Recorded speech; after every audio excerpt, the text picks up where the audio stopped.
इचलकरंजी विधानसभा मतदारसंघावर आपले वर्चस्व सिद्ध करत डॉक्टर राहुल आवाडे यांनी आज एकतर्फी विजय मिळवला आहे। त्यांच्या प्रचार मोहिमेतील प्रभावी रणनीती, स्थानिक प्रश्नांवरील लक्ष आणि लोकांशी असलेला थेट संपर्क यामुळे त्यांनी काँग्रेसचे उमेदवार मदन कारंडे यांना मोठ्या फरकाने पराभूत केले। मतदारसंघात दीर्घकाळापासून राहुल आवाडे यांची पकड मजबूत असल्याचे म्हटले जात होते, मात्र या निवडणुकीत पहिल्या फेरीपासूनच त्यांनी मतदारांचा विश्वास संपादन केला होता। इचलकरंजी हे आपलं गड असल्याचं त्यांनी पुन्हा एकदा सिद्ध केलंय।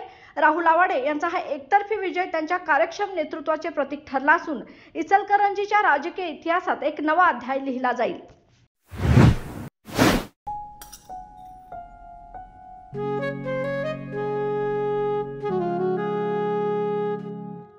बाबा, आज येताना बासुंदी घेऊन या ना।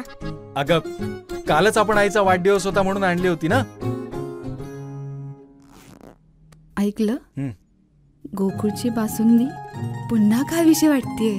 खरं सांगू, मलाही खावीशी वाटतेय। पुन्हा पुन्हा खावीशी वाटणारी गोकुळ बासुंदी।